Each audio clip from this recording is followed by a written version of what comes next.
illa billahil aliyyil azim.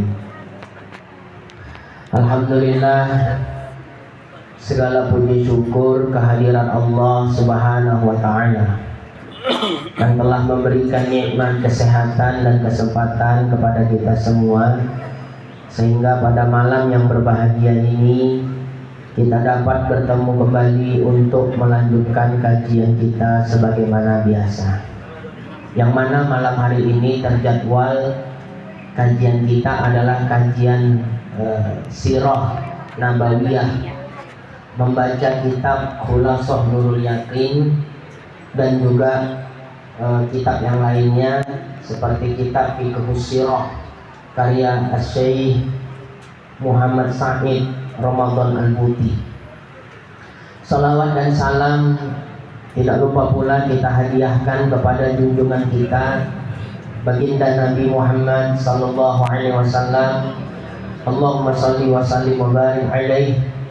Mudah-mudahan dengan banyaknya kita bersolawat kepada beliau, kita ini termasuk salah satu di antara umatnya yang mendapatkan syafaat di hari akhir kelak. Amin ya rabbal alamin. Yang sama kita muliakan dan kita hormati Sahibul Majlis Al-Fadil Al-Ustaz Haji Muhammad Wardani beserta keluarga, wabil khusus untuk kedua orang tua beliau. Semoga semuanya senantiasa dalam limpahan rahmat dan karunia daripada Allah Subhanahu wa taala, dimudahkan segala urusannya, kabul hajat-hajatnya, lancar rezekinya. Amin ya rabbal alamin. Yang saya muliakan dan hormati pula tuan-tuan guru, para ustaz-ustazah, mu'allim mu'allimah, para jamaah, bapak ibu hadirin wal hadirat rahimakumullah.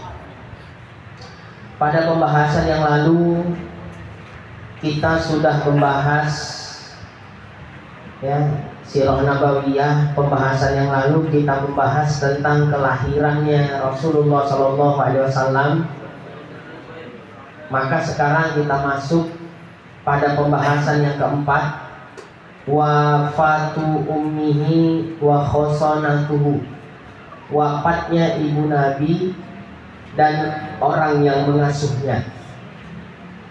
Bapak ibu hadirin wal hadirat rahimakumullah, sebagaimana yang sudah kita bahas, ayah Nabi bernama Abdullah, ibu Nabi bernama Aminah, Siti Aminah atau Sayyidah Aminah.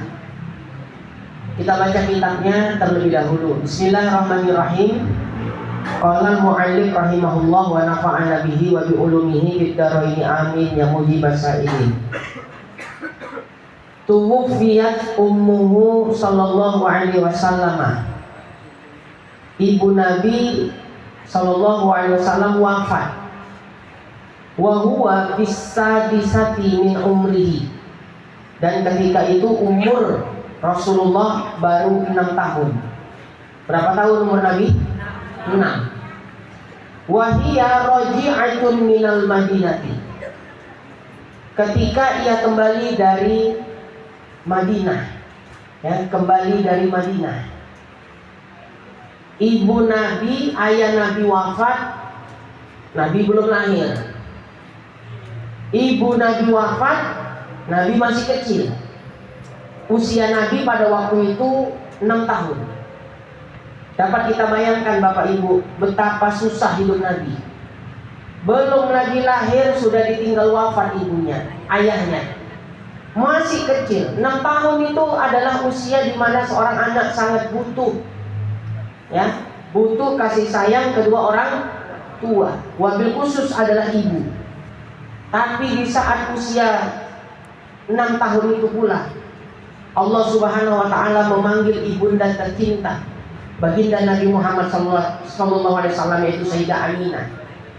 Jadi Sayyidah Aminah wafat, ibu Nabi wafat, usia Nabi masih 6 tahun. Masih sangat kecil. Kemudian wafatnya ketika mereka Rasulullah, Sayyidah Aminah dan beberapa orang lainnya pulang dari Madinah. Ya, pulang dari Madinah. Kita baca dulu kitabnya. Qad zahabat ilal Madinati li ziyarati qabri abihi wa ma'aha jadduhu Abdul Muttalib. Ibu beliau, ibu Nabi pergi ke Madinah. Jadi mereka rombongan pergi ke Madinah, dari Mekah ke Madinah. Untuk apa? Li ziyarati qabri abihi. Untuk ziarah kubur, berziarah ke makam. Makam siapa? Makam ya ayahnya. Ayah siapa? Makam ayah Nabi. Wa ma'aha, ikut juga bersamanya jadduhu, kakeknya Nabi, Abdul Muttalib, yaitu Abdul Muttalib. Dalam riwayat yang lain, selain Aminah, kemudian Abdul Muttalib, ikut juga Ummu Aiman. Nah, nanti kita jelaskan siapa itu Ummu Aiman yang ikut juga pergi ke Madinah. Ya. Wa qad dufinat bil Abwa. Ibu Nabi dikebumikan di Abwa. Wahya korbatun baina Makkah wal Madinah. Yaitu suatu desa, suatu kampung yang terletak di antara kota Mekah dan Madinah. Fa khosonat Ummu Aiman. Kemudian Nabi diasuh oleh Ummu Aiman, khadimatu abihi Abdillah. Ummu Aiman adalah khadim, pelayan dari ayahnya Nabi. Baik. Ayah Nabi bernama Abdullah, ibunya Aminah. Ayah Nabi wafat, Nabi belum lahir. Ibu Nabi wafat, ya usia Nabi baru 6 tahun. Jadi kisah wafatnya ibunda Nabi, ketika itu Sayyidah Aminah membawa Rasulullah yang masih kecil, ya, dari Mekah ke Madinah. Ya, mau ngapain? Mau ziarah ke makom, ya, ke makom Sayyid Abdullah, ayah daripada Rasulullah. Ya iyalah, Rasulullah ya ditinggal wafat ayahnya, Rasulullah pun belum lahir. Jadi seenggak-enggaknya emaknya, yaitu Sayyidah Aminah, kepingin mengenalkan ya ayahnya kepada Rasulullah. Dibawa Rasulullah ke Madinah, karena ayah Nabi wafat di mana? Di Madinah. Ya, dibawalah Rasulullah ke Madinah untuk tujuannya ziarah ke ya kepada Sayyid Abdullah, ayahnya Nabi. Tapi sejarah ini perhatikan ya. Sayyidah Aminah membawa Nabi Muhammad ke Madinah, tujuan utamanya jelas, li ziyarati abihi. Sepakat ini ahli sejarah. Membawa Nabi Muhammad ke Madinah untuk berziarah kepada ayahnya, yaitu Sayyid Abdullah. Tapi sejarah ini sedikit dipelintir oleh kaum Salafi, oleh kaum Wahabi.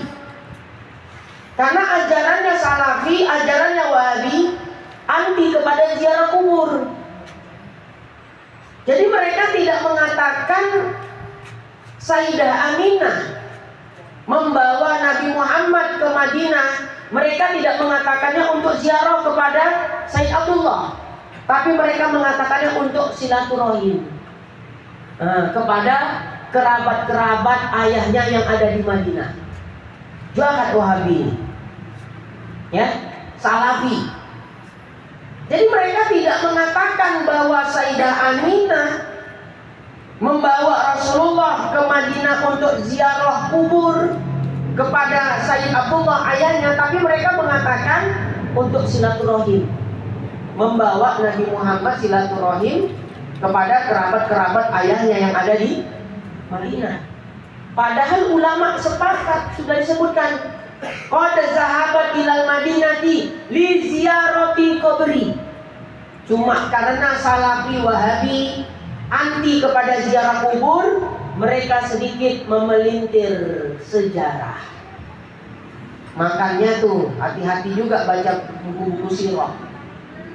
Ya, Ustaz, boleh diberikan informasi enggak? Kitab-kitab buku sirah nabawiyah yang terafiliasi kepada paham Salafi Wahabi. Yang paling populer adalah Rahiqul Maktum. Ya, ada buku sirah nabawiyah. Ya, bahasa Arabnya Rahiqul Maktum. Itu terafiliasi ke paham Salafi atau Wahabi. Jadi Ustaz kalau merekomendasikan kepada kami orang awam untuk membaca sirahnya Rasulullah, kitab apa yang cocok? Nurul Yakin atau yang sekarang Fiqhus Sirah, ya, yang disusun oleh Syekh Dr. Muhammad Said Ramadan Al-Buti. Kalau yang di madrasah ibtida'i Nurul Yakin yang muktasornya, ringkasannya. Nah, jadi sekarang yang paling terkenal buku sirah nabawiyah itu adalah Rahiqul Maktum. Tapi kitab tersebut terindikasi terafiliasi kepada paham Salafi Wahabi. Saya tidak melarang untuk membacanya, tapi harus hati-hati. Bandingkan dengan kitab-kitab yang lain. Salah satu contohnya ini. Kalau di kitab yang Ahlus Sunnah wal Jamaah itu disebutkan dengan jelas bahwa Sayyidah Aminah membawa Nabi Muhammad kecil ke Madinah. Tujuan utamanya li ziyarati qabri abihi, untuk ziarah kubur kepada ayahnya Nabi. Tapi sekali lagi, karena kaum Salafi Wahabi anti kepada ziarah kubur, mereka pelintir sejarah itu. Mereka katakan Sayyidah Aminah membawa Nabi Muhammad kecil ke Madinah untuk silaturahim kepada kerabat-kerabat ayahnya yang ada di Madinah. Padahal tujuannya jelas, membawa Nabi untuk ziarah kubur. Sepele ini kan nampaknya kan? Ya, nah, tapi terjadi pemelintiran sejarah. Nah, jadi kita harus hati-hati hadirin. Dah. Jadi sudah jelas tujuan utama Sayyidah Aminah membawa Nabi Muhammad kecil ke Madinah. Tujuannya adalah li ziyarati qabri abihi, untuk ziarah kubur kepada ayahnya Nabi. Baru setelah itu silaturahim kepada kerabat saudara ayah Nabi yang ada di Madinah. Jadi beberapa hari mereka di Madinah. Singkat cerita Bapak Ibu hadirin wal hadirat, setelah urusan mereka di Madinah sudah selesai, mereka pun beranjak pulang. Nah, dalam rombongan itu tadi siapa saja? Sayyidah Aminah ibu Nabi, Nabi sendiri, kemudian kakek beliau Abdul Muthalib. Dalam riwayat yang lain, Ummu Aiman ikut balik, ikut pulang ke Mekah. Nah, Ummu Aiman ini adalah pelayannya, pembantunya, hamba sahayanya Sayyid Abdullah. Siapa dari Sayyid Abdullah? Ayah Nabi. Jadi setelah Sayyid Abdullah wafat, maka Ummu Aiman khidmat kepada Rasulullah, melayani kepada Rasulullah. Nanti kita jelaskan sedikit tentang Ummu Aiman yang punya anak namanya Usamah bin Zaid, yang menjadi panglima termuda di pasukan muslimin pada masa itu, panglima termuda. Usia 18 tahun sudah jadi panglima. Anak awal 18 tahun masih main Mobile Legend. Itu dah. Nanti kita cerita sedikit. Nah, baik. Setibanya di Madinah, mereka ziarah kubur, kemudian silaturahim. Urusan mereka beberapa hari selesai di Madinah, mereka pun beranjak pulang lagi ke Mekah. Beranjak pulang ke Mekah. Di tengah jalan belum sampai Mekah, masih sampai wilayah Abwa. Wilayah Abwa itu wilayah yang ada di antara kota Mekah dan Madinah. Di situ banyak bukit-bukit. Ya, kemarin saya udah hampir sampai, ya, ingin hajat ziarah ke makam Ibu Nabi Sayyidah Aminah. Ya, udah sampai Abwa, rupanya gelap pun menyingsing. Maksudnya terlambat, gelap. Karena makamnya Ibu Nabi di gunung, di bukit. Jadi malam itu agak repot. Ya, akhirnya qadarullah, keinginan untuk ziarah ke makam Ibunda Nabi Sayyidah Aminah nggak tercapai. Padahal udah sampai di Abwa. Ya, tapi karena terlalu malam, akhirnya ya disarankan untuk tidak ke sana. Ya. Kenapa Pak Ustaz? Kalau di Medan ialah banyak begal. Ya, ngaji malam takut awak. Kemarin Nabi Faisal telat, makanya agak malam Bu. Karena beliau baru sekali kemari nyetir sendiri. Sebelumnya disetirin tuh, supirin, ini nyetir sendiri dari Sunggal. Jadi beliau tengah jalan pun minta maps. Ya Ustaz kirim dulu mapsnya, lupa jalannya katanya. Makanya kemarin ngaji minggu lalu kan, dengan Habib Faisal itu agak telat kita mulainya, selesainya pun agak malam. Tapi nggak apa-apa lah, sebulan sekali ya kan. Bapak-bapak nonton Piala Dunia sampai pagi bisanya. Ngaji 1 jam aja nggak tahan, ya kan? Ya mudah-mudahan untuk jadwal berikutnya beliau tidak sampai larut malam. Ya, tapi kami pun nggak berani ngatur, Bib. Ya harus sekian, ya nggak berani kami. Ya takut ada. Ya jadi nikmatin aja. Nah ibu, bapak kalau ngantuk tidur, kan gitu kan? Nah baik. Jadi wilayah Abwa itu wilayah antara Madinah dengan Mekah. Wilayahnya itu perbukitan, boleh dikatakan pegunungan. Jadi makam Sayyidah Aminah itu masih ada sampai sekarang Bu. Ya masih ada di bukit, ya di gunung. Ya, Bukit Abwa. Betul. Cuma jahatnya Wahabi Salafi, ya, makam itu disamarkan. Jadi di pinggir-pinggiran daripada makam Ibu Nabi sengaja disiram oli kotor supaya jangan ada orang ziarah. Ya, supaya jangan ada orang ziarah. Disamarkan makamnya, kubur Ibu Nabi. Tapi kalau orang yang memang pecinta zuriyah Rasul, ya tetap tuh tahulah itu makamnya Ibu Nabi. Itulah jahatnya mereka, supaya jangan ada orang yang berziarah. Karena mereka memang ajarannya anti apa? Anti ziarah kubur. Ya, anti ziarah kubur. Makanya pernah selalu saya bilang, ya, umroh biayanya sekian. Dengan biaya semahal itu kita cuma ngabisin waktu di kebun kurma, di kandang unta. Padahal tempat-tempat bersejarah yang bisa dikunjungi itu banyak. Tapi ya kadang-kadang sayangnya mutawifnya, orang yang bawa umroh atau bawa haji, ya, itu kadang mungkin dia tahu tapi males. Kenapa? Karena memang wilayah tempat-tempat seperti itu dijaga, nggak bisa sembarangan orang masuk. Ya, nggak bisa sembarangan. Ya, makanya kadang orang tuh males. Ya, kalau saya lasa aja kemarin saya tuh. Berhenti aja itu di sana, tempat itu udah. Saya udah pakai ongkos sendiri, jalan saya. Seperti di Arafah tuh ada satu tempat yang mustajab berdoa. Di situ ada 2 batu. Batu tempat Rasulullah dulu duduk dan berkhutbah di haji terakhir. Batu itu menjadi saksi. Sayyidah Aisyah meriwayatkan dalam hadis sahih Sayyidah Aisyah, termasuk daripada orang yang banyak meriwayatkan hadis. Apa kata Sayyidah Aisyah? Aku nggak pernah melihat Rasulullah seumur hidupnya menangis sejadi-jadinya sebagaimana beliau menangis di atas batu itu. Kenapa? Karena Rasul tahu ini haji terakhir beliau. Ya, Rasulullah itu udah dapat informasi kalau nggak lama lagi beliau akan wafat. Beliau nangis itu sedih kenapa? Meninggalkan kita umatnya. Gimana orang yang kalau udah aku nggak ada itu nangis Rasulullah sejadi-jadinya. Batunya masih ada sampai sekarang Bu. Ya, itulah tempat itu sangat dijaga ketat oleh askar atau polisi Saudi.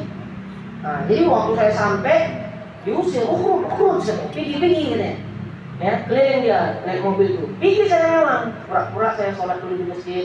Ya kan udah jauh-jauh tengok udah pergi polisinya balik lagi saya. Nah, disitulah mustajab. Perasaan kayak Rasulullah tuh masih ada di situ. Kita bayangkan begitu. Jadi ada satu batu besar, di bawahnya batunya agak kecil, tempat duduknya Sayyidina Umar bin Khattab. Sayyidina Abu Bakar As-Siddiq. Wah, disitulah saya doa-doa banyak-banyak ya. Karena menurut hadis itu salah satu tempat yang sangat mustajab untuk berdoa. Tapi itu tadilah ya.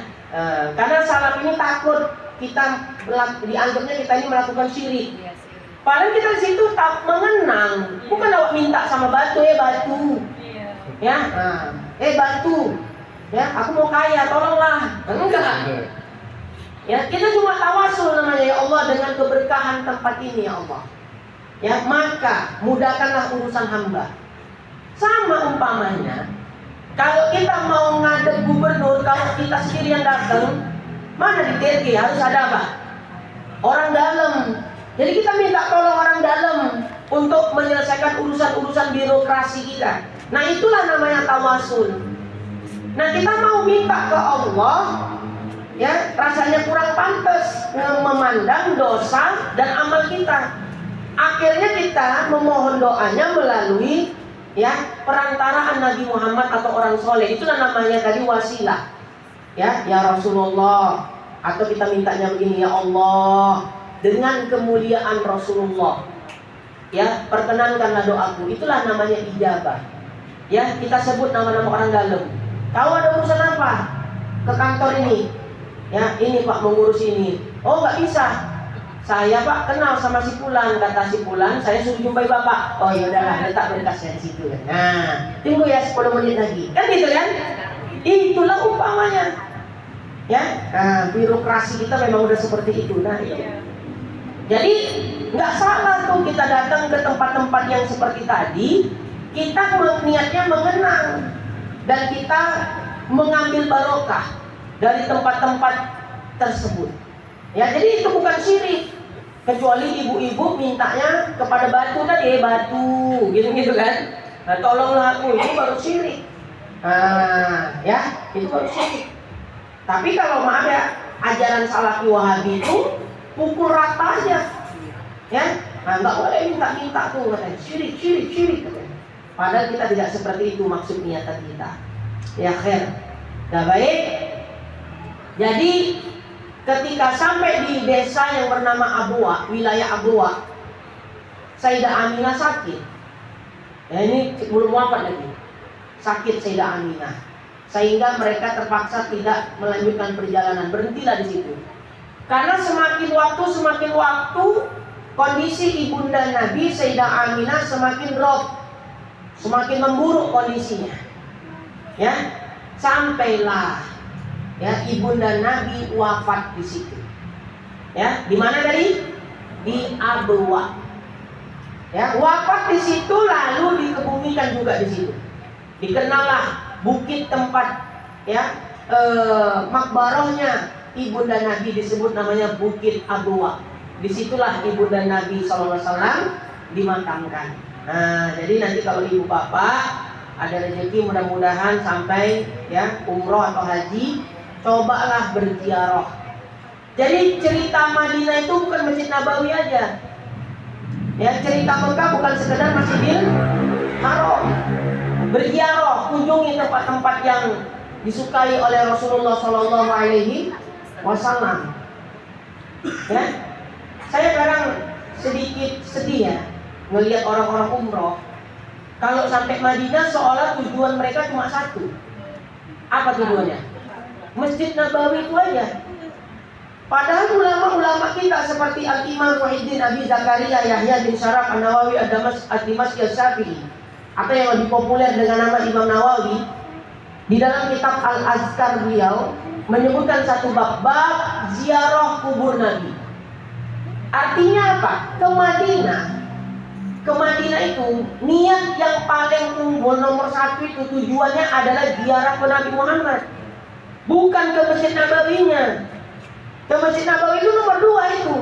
Tapi tujuan niat utama kita pergi ke Madinah, tujuan utama nomor 1 adalah menziarahi baginda Nabi Muhammad SAW. Bukan kepada Masjid Nabawinya. Tapi ya sekarang kebanyakan orang kalau ke Madinah tujuan satu-satunya pasti mana? Masjid Nabawi. Ya. Jadi kalau kita nanti ke Madinah, niat utama kita, ya Allah, aku berkunjung ke Madinah semata-mata niatku berkunjung kepada Rasulullah. Ya, terus sekaligus itu berkunjung kepada Rasulullah kan memang di sekitaran Masjid Nabawi. Bukan hanya sekedar di Masjid Nabawinya saja kita datang ke Madinah kepengen ke Masjid Nabawi. Nah, kita melupakan ya di situ kalau ada makamnya Rasulullah. Ziarah juga nanti ke Baqi. Di situ juga banyak makam-makam sahabat. Ya, termasuk daripada Imam Malik bin Anas, guru Imam Syafi'i, itu juga makamnya ada di Baqi, termasuk ayah Nabi. Baik, wafat Sayyidah Aminah dimakamkan di mana? Abwa. Ya, pada rombongan tadi siapa yang ikut? Sayyidah Aminah, Nabi sendiri, kakeknya Abdul Muthalib, lalu Ummu Aiman. Ya, setibanya sepulangnya mereka dari Madinah menuju Mekah, Ummu Aiman ikut mereka tuh. Ya. Nah, satu riwayat mengatakan waktu ke mana tadi? Ke Mekah Madinahnya, dari Mekah ke Madinah cuma bertiga. Ya, satu riwayat mengatakan Sayyidah Aminah, Rasulullah, kakeknya Abdul Muthalib. Udah sampai Madinah, sepulangnya dari Madinah ke Mekah, Ummu Aiman ikut rombongan mereka. Itulah memang takdir Allah tuh. Ya, skenario Allah tuh luar biasa. Wafatlah Sayyidah Aminah di Abwa. Maka yang mengurusnya setelah itu, yang mengasuhnya adalah Ummu Aiman. Ya, seperti disebutkan tadi. Fahasonathu Ummu Aiman khadimatu abihi Abdillah. Ya, pasca wafatnya Sayyidah Aminah, maka yang membawa Nabi kembali ke Mekah adalah Ummu Aiman. Ya, kakeknya ikut juga Abdul Muthalib. Itulah dia Ummu Aiman. Jadi pasca wafatnya ibu Nabi, pengasuhan itu dilanjutkan oleh siapa?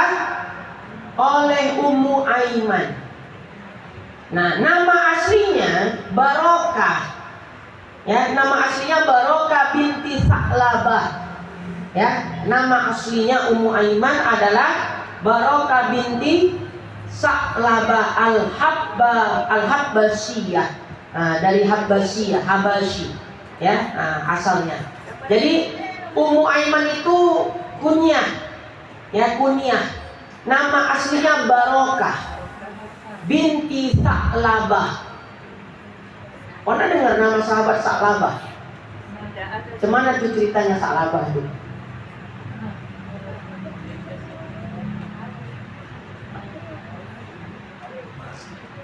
Apakah Sa'labah itu sama dengan Sa'labah ini? Wallahu a'lam.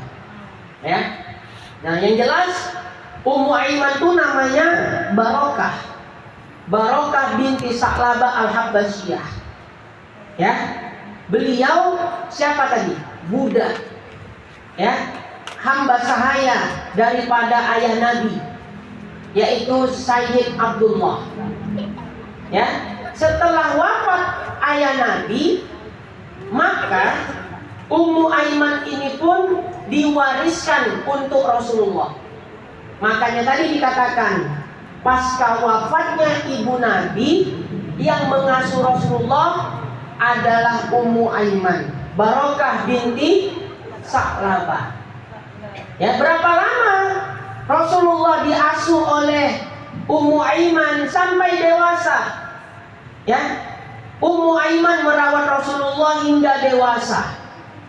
Bahkan dikatakan Ummu Aiman atau Barokah binti Sa'labah ini termasuk generasi awal yang masuk Islam. Wah, generasi awal yang masuk Islam. Ya, kelompok pertama yang masuk Islam. Nah, kemudian hebatnya lagi, saking cintanya ya Ummu Aiman itu sayang betul kepada Rasulullah. Kemana Rasulullah ikut? Sampai ketika Rasulullah hijrah ke Madinah pun Ummu Aiman ikut. Bahkan yang lebih hebatnya lagi, waktu Ummu Aiman ikut hijrah ke Madinah bersama Rasulullah, nggak punya bekal Ummu Aiman. Sampai pun berjalan kaki demi cintanya kepada Rasulullah. Coba kita suruh, Ustaz pergi ke Padang, nggak apa-apa Ustaz, bekalnya mana? Nggak ada. Kata Ustaz, sudah tidur katanya kan. Nah, Ummu Aiman enggak. Ya, mau kemana Rasulullah? Mau hijrah saya ke Madinah. Bukan dekat tuh ke Madinah. Ya, nggak ada bekal. Bekalnya cuma modal cinta dan keyakinan. Modalnya itu ikut hijrah kepada Rasulullah, nggak punya bekal. Yang lain hijrah naik unta. Ya, Ummu Aiman ini budak, bukan orang kaya, bukan orang terpandang. Jadi kendaraan nggak punya. Jadi gimana dia hijrah ke Madinah? Jalan kaki, nggak punya bekal, nyusul Rasulullah. Nyusul Rasulullah ke Madinah nggak bawa bekal, berjalan kaki pula. Itulah bentuk cinta para sahabat kepada Rasulullah. Makanya kalau ada orang bilang sekarang, Ustaz, kenapa? Saya bilang, enak ya hidup di zaman Rasul. Kenapa gitu Pak? Ya enak jadi sahabat Nabi. Andailah ya Ustaz, kita ini juga lahir di masa Nabi. Saya akan jawab, Wak, kalau model orang-orang kayak kita itu lahir di masa Nabi, bukan jadi sahabat Nabi kita. Jadi kawan Abu Jahal, Abu Lahab kita. Coba bayangkan pengorbanan Ummu Aiman nyusul Rasulullah ke Madinah, nggak punya bekal, nggak punya duit, jalan kaki pula. Mana secinta-cintanya Ustaz Wardani sama saya di Jakarta suruh jalan kaki nggak mau. Betul nggak Ustaz? Secinta-cintanya beliau sama saya, sesayang saya beliau nyusul Ustaz. Ustaz di mana? Di Batam. Jalan kaki ya Ustaz? Enggak lah katanya. Ya, sudah tidur katanya. Tapi lihat, inilah bentuk cinta para sahabat kepada Nabi. Makanya waktu Rasulullah cerita tentang kita kepada para sahabat, Rasulullah bilang gini, nanti di akhir zaman kata Rasul, ada orang-orang yang enggak pernah ketemu dengan saya, tapi mereka sangat cinta kepada saya, kata Nabi Muhammad. Mereka adalah ahli, mereka adalah keluargaku, kata Rasulullah. Sahabat-sahabat yang ikut kemana-mana dengan Rasulullah agak komplain. Masa mereka yang gak pernah ketemu engkau ya Rasulullah, kau katakan mereka keluargamu? Jadi kami siapa? Kata sahabat. Rasul senyum, Rasul bilang, kalian sahabi, kalian adalah sahabatku. Logika kita lebih dekat mana hubungan? Keluarga apa sahabat? Keluarga. Tapi dalam konteks ini, ya, kedudukan sahabat lebih mulia dari kita nih, yang disebut Nabi sebagai keluarganya Nabi.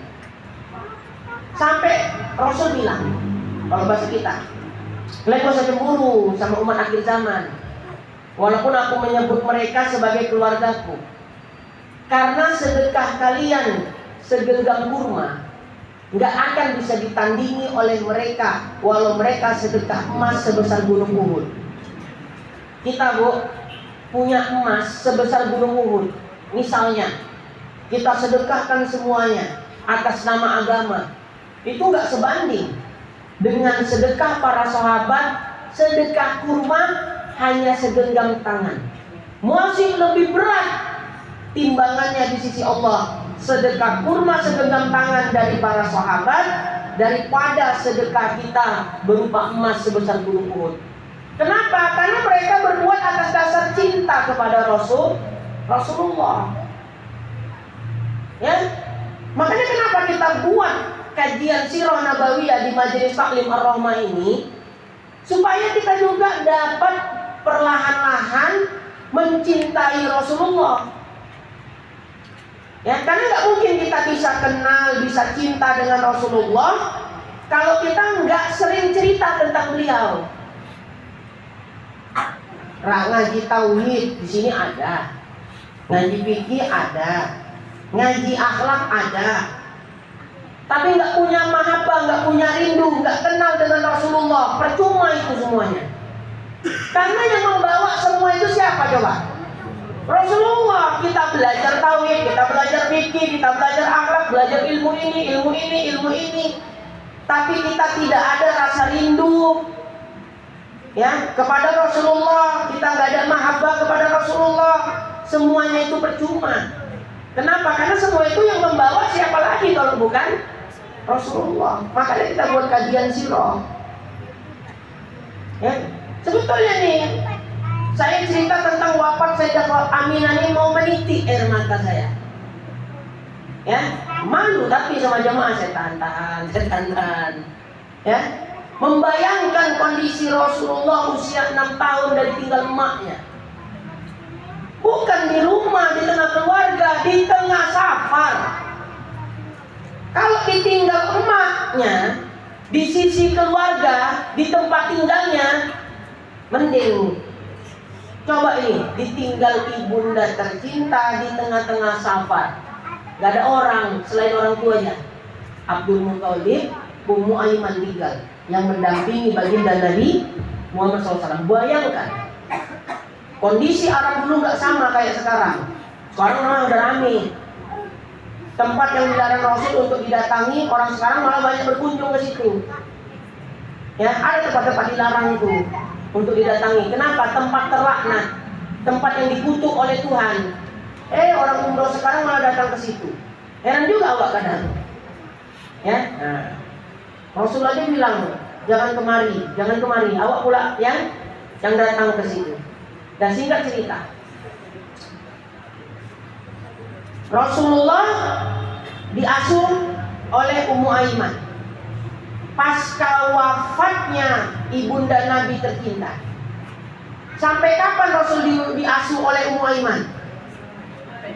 Sampai dewasa. Sampai Rasulullah bilang, siapa yang mau menikahi wanita ahli surga? Rasulullah bilang, siapa mau punya bini, punya istri ahli surga, nikahilah Ummu Aiman. Kata Rasulullah. Berebutlah sahabat. Ya, siapa ingin melihat wanita ahli surga, kata Nabi, menikahlah kepada Ummu Aiman. Nah, jadi Ummu Aiman ini budak, bukan orang terpandang, bukan orang kaya, tapi sangat setia merawat Rasulullah. Bahkan sepakat ulama mengatakan, orang wanita yang paling dicintai oleh Nabi setelah ibundanya adalah Ummu Aiman. Ya, kalau kita cinta kepada emak kita wajar kan? Cinta nomor 1 itu, ya nggak bisa terkalahkan dengan apapun. Enggak juga Ustaz, awak punya anak ditengok-tengok awak pun enggak katanya. Ada juga, ya. Nah, lebih sayang bini daripada emak. Jadi saya katakan nih, Bu, ibu kalau punya anak, ya, yang betul-betul sayangnya ke ibu tuh tidak berkurang meskipun sudah punya keluarga. Udah, kalau perlu nggak usah minta apapun sama Allah, nggak apa-apa. Itu udah barokah yang cukup besar gitu untuk orang tua di akhir zaman. Ya, nah, udah jarang, udah langka tuh. Ya, anak-anak yang modelan seperti itu udah langka. Jadi kalau kita bisa bilang, ya Allah, aku nggak kau kasih apapun nggak apa-apa, cukup ya keturunanku orang yang sangat memuliakanku. Oh, itu udah besar-besar lah barokahnya itu sudah. Nah, cuma baiknya Allah udah dikasih anak kayak begitu, dikasih nikmat-nikmat yang lain. Ya, mudah-mudahan juriah kita semuanya orang-orang yang soleh. Amin. Nah, baik. Dan singkat cerita, Ummu Aiman ikut hijrah menyusul Rasulullah kemana tadi? Madinah. Hebatnya nggak pakai bekal, nggak punya bekal, modal nekat. Dan satu lagi poinnya, beliau jalan kaki. Ya, apa? Jalan kaki. Karena beliau memang sangat mencintai Rasulullah. Rasulullah juga demikian. Sampai tadi dikatakan oleh para ulama, tidak ada sosok wanita yang lebih dicintai oleh Rasulullah setelah ibundanya kecuali Ummu Aiman. Nomor 2 tuh wanita yang paling dicintai oleh Rasulullah. Ya. Kemudian Ummu Aiman pun saking sayang dan setianya dengan Rasulullah, Ummu Aiman ikut juga perang dengan Rasulullah, jihad. Ya, berjihad ikut kepada Rasulullah. Setidaknya ada 2 peperangan yang pernah diikuti oleh Ummu Aiman. Yang pertama perang Uhud, yang kedua perang Khaybar. Jarang-jarang Bu ada wanita dikasih izin Rasulullah untuk ikut. Coba bayangkan, jarang-jarang ada perempuan, ada wanita diberi izin oleh Rasulullah untuk ikut berperang. Tapi Ummu Aiman dapat pengecualian. Setidaknya yang masyhur, yang populer, ada 2 perang besar yang pernah diikuti oleh Ummu Aiman, yaitu perang Uhud. Ya, perang Uhud tahu kan? Yang terjadi di Bukit Uhud. Nah, jadi nanti kalau ke sana ziarah tuh ke Bukit Uhud. Cuma Bukit Uhud yang asli itu udah nggak ada. Sekarang yang replikanya buatan udah. Ya, jadi ada bukit kecil itu udah nggak original lagi. Ya, nah udah habis kena banjir dulu. Ya, Arab itu pernah banjir. Ya, termasuk yang dimakamkan di Maqbarah Uhud itu paman tercinta Rasulullah Sayyidina Hamzah. Yang wafatnya cerita saya kemarin ditombak oleh siapa? Wahsy. Jadi tahun berapa ya? Belum lama-lama kali lah, sekitar 20 atau 30 tahun lalu pernah banjir wilayah Uhud. Sehingga makam-makam para sahabat Uhud ya, itu karena kena banjir, jenazah-jenazahnya keluar dari makam tadi. Ya, termasuk jasad Sayyidina Hamzah. Udah 1400 tahun darahnya masih mengalir. Ya, itu dia. Ya, diceritakan oleh ulama-ulama ahli sejarah, termasuk Syekh Muhammad Said Ramadan Al-Buti yang menceritakan itu. Ya, tapi udah dipindahkan sebagian jasad yang terangkat karena banjir kemarin dipindahkan ke wilayah lain, tapi syuhada Uhud yang lain masih ada di situ. Ya, itu juga tempat mustajab untuk doa. Termasuk dalam peristiwa perang Uhud itu yang ikut tadi siapa? Ummu Aiman. Ya, saya katakan jarang-jarang ada perempuan, ada wanita dikasih izin oleh Rasulullah untuk ikut jihad. Tapi pengecualian untuk Ummu Aiman. Ya, karena Rasulullah ya tak bisa jauh dari emaknya nih, emak angkatnya. Ya, Ummu Aiman. Nah, cuma apakah Ummu Aiman bawa senjata juga? Enggak, bagian tim medis. Ya, Ummu Aiman ikut perang Uhud dan perang Khaybar, tapi bukan jadi tentara di garis depan, tapi beliau menjadi perawat yang tugasnya merawat para sahabat yang terluka dalam perang Uhud dan perang Khaybar. Ya, kalau kita bilangnya tim apa? Tim medis. Nah, itulah sejarahnya itu seperti itu. Nah, Ummu Aiman ini menikah 2 kali. Pernikahan yang pertama beliau menikah dengan Ubaid bin Zaid. Ya, pernikahan Ummu Aiman dengan Ubaid bin Zaid itu atas saran Rasulullah dan Sayyidah Khadijah. Jadi yang comblangnya pernikahan Ummu Aiman dengan siapa tadi? Ubaid bin Zaid, ini sahabat Rasul juga. Yang menjadi mak comblangnya itu Rasulullah sendiri dengan Sayyidah Khadijah. Dijodohkanlah Ummu Aiman, Barokah binti Sa'labah namanya tadi. Ya, jadi menikahlah Ummu Aiman atau Barokah binti Sa'labah kepada Ubaid bin Zaid. Ini atas apa tadi? Saran ya daripada Rasulullah dan Sayyidah Khadijah. Dari pernikahannya dengan suami yang pertama Ubaid bin Zaid lahirlah 1 orang anak, dapat dikaruniai oleh 1 orang anak. Anaknya tersebut itu dinamakan Ummu Aiman. Maka yang nama anaknya Aiman, makanya disebut namanya Ummu Aiman. Mamanya si Aiman kalau kita sekarang. Ya, ada anak namanya Budi, mama Budi. Nah, gitulah umpamanya. Ya. Jadi nama aslinya tadi Barokah binti Sa'labah, tapi dipanggil dengan nama Ummu Aiman karena dia punya anak namanya Aiman, maka dipanggillah dia Ummu Aiman, mamanya si Aiman. Setelah wafat suaminya, nggak lama beliau melahirkan seorang anak.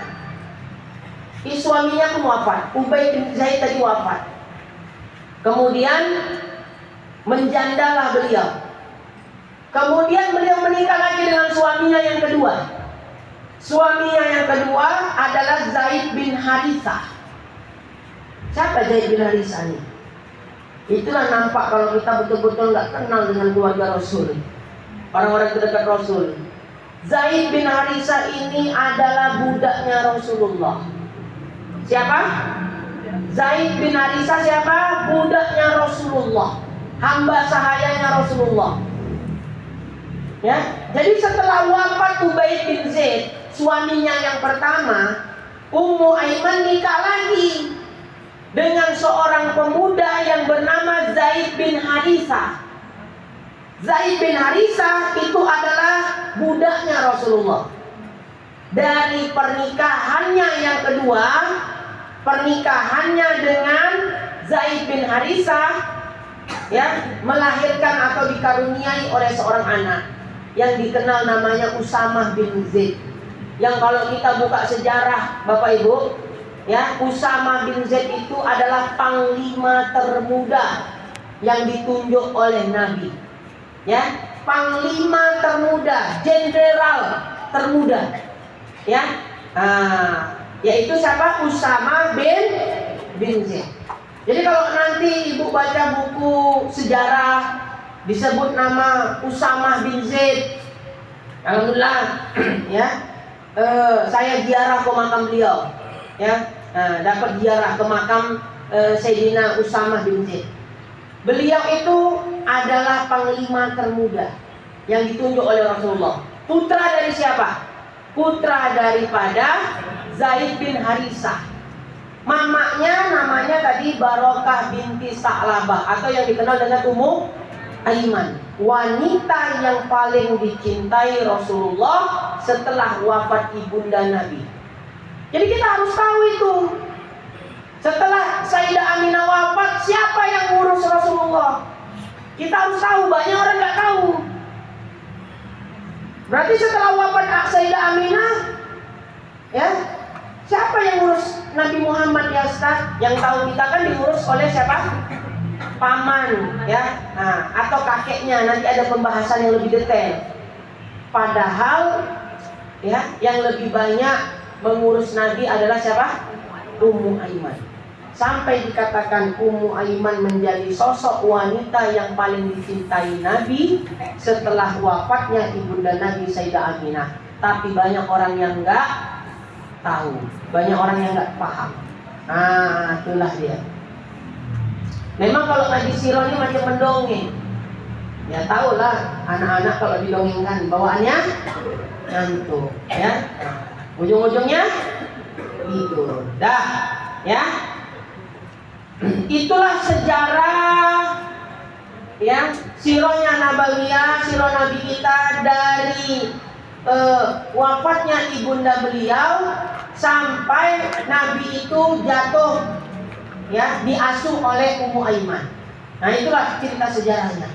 Nah, jadi wafatnya ibu Nabi itu di tengah safar, di tengah perjalanan pulang dari Madinah menuju Mekah. Sakit, makin parah, wafatlah ibunda Nabi. Makanya dikuburkannya di Abwa, bukan di Mekah, karena memang meninggalnya di tengah perjalanan pulang. Nah, seperti itulah.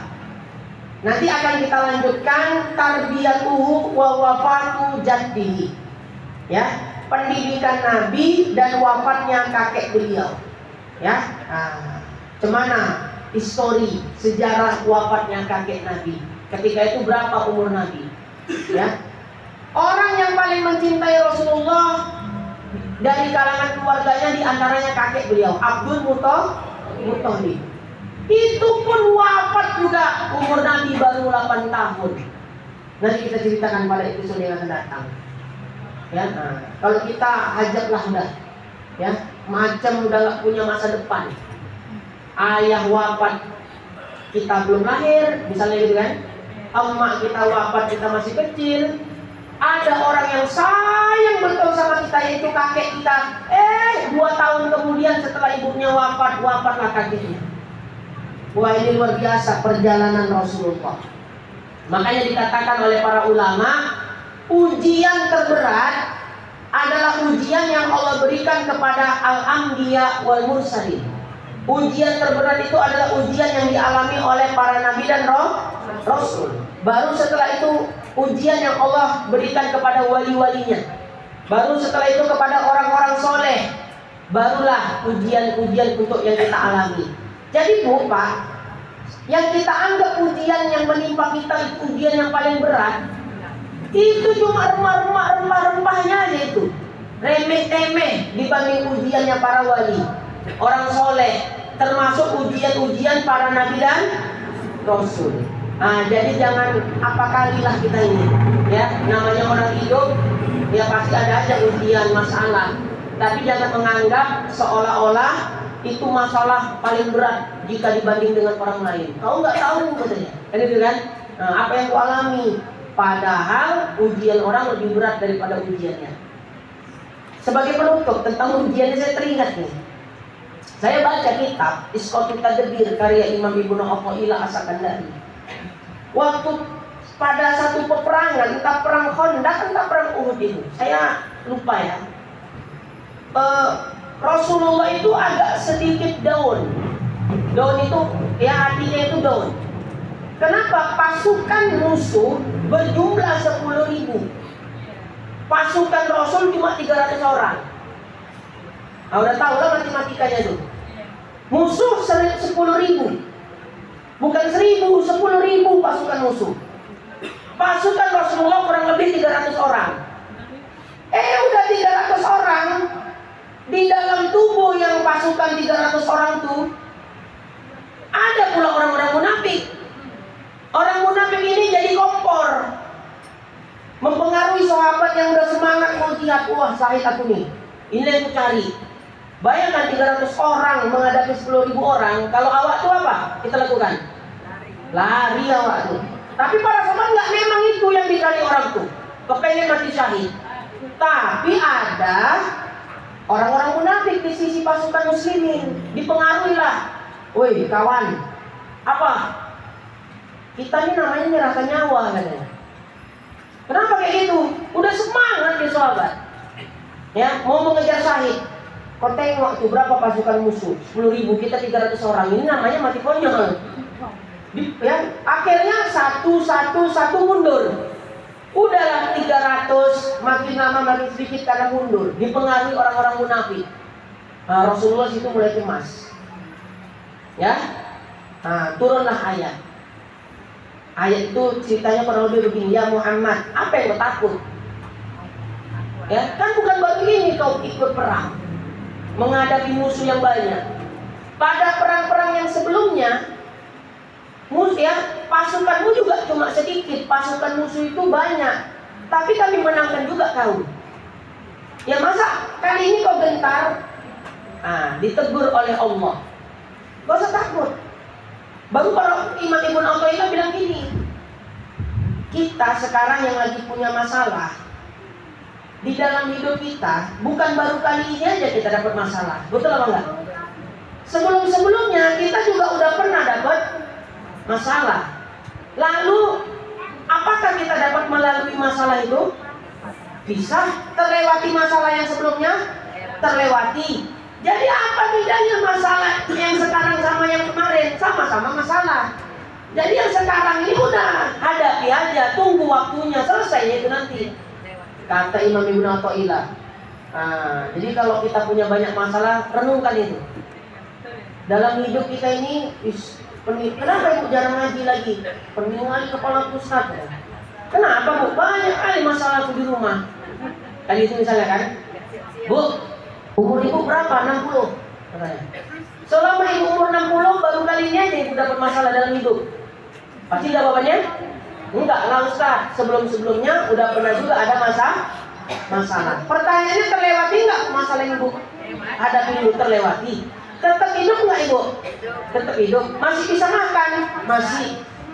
Nah sekarang kan masalah juga, mungkin dalam bentuk yang beda, tapi judulnya tetap masalah juga. Ya kalau gitu bu, tunggu aja. Yang sekarang pun yang namanya masalah juga itu bakal terlewati juga. Hanya masalah waktu. Sabar aja kita menghadapinya. Itu kata Imam Ibnu Athaillah As-Sakandari, supaya ketika kita dapat masalah kan itu down, lemah batin kita. Supaya jangan lemah batin kita, takutnya kalau udah lemah jauh dari Allah. Ya kan? Takutnya kan itu futur kalau bahasa tasawufnya. Nah, maka ingat tadi, renungkan itu. Aku hidup bukan baru ini aku dapat masalah. Sebelumnya juga udah banyak masalahku. Tapi terlewatinya tetap. Ya udah, ini pun insya Allah pasti juga terlewati. Hanya masalah waktu. Walaupun berdarah-darah dulu, biru-biru. Nah ibaratkan gitulah kan, saking beratnya masalah itu. Ya Allah. Anak sekolah bu, mau naik kelas itu diuji dulu. Saya mau nanya sama Bapak Ibu, di sisi Allah Bapak Ibu mau gini-gini aja atau mau naik kelas? Betul. Ya kalau mau naik kelas di sisi Allah ya udah terima lah ujian itu. Ya udah kan? Nah udah terima aja kan? Nah, tapi kalau ditanya ibu mau gini-gini aja apa mau naik kelas? Naik kelasnya mau, tapi ujiannya nggak mau, ya enak aja. Orang anak sekolah aja naik kelas 2, kelas 3 itu harus ujian. Ya udah berarti ujian yang datang ke kita tinggal kita hadapi, minta tolong kepada Allah. Ya supaya diberi kemudahan menghadapi ujian dan masalah dan Allah meninggikan derajat kita. Gitu. Dan ingat, masalah ini hanya masalah waktu. Pasti semuanya terlewati. Sebesar apapun masalahnya pasti terlewati. Ya, yang penting kita jangan jauh dari Allah. Itu aja kuncinya. Nah, teringat pula saya ya, karena yang dihadapi Rasulullah masalah-masalah melulu kan. Nah, tapi terlewati semuanya. Ya, wallahu a'lam bishawab. Mudah-mudahan manfaat. Kita tutup dengan doa. Bismillahirrahmanirrahim. Alhamdulillahirabbil alamin. Hamdan yuwafi ni'amahu wa yukafi'u mazidah. Ya Rabbana lakal hamdu kama yanbaghi li jalali wajhikal karim wa 'azimi sultanik. Allahumma shalli wa sallim wa barik ala sayyidina Muhammadin wa ala alihi wa ashabihi ajma'in. Rabbana zidna ilma warzuqna fahma wa amalan sholihan. Rabbana atina fid dunya hasanah wa fil akhirati hasanah wa qina adzabannar. Wa sallallahu wasallam alaihi walhamdulillahirabbil alamin. Taqabbalallahu minkum taqabbal ya karim. Assalamualaikum warahmatullahi wabarakatuh. Waalaikumsalam warahmatullahi wabarakatuh.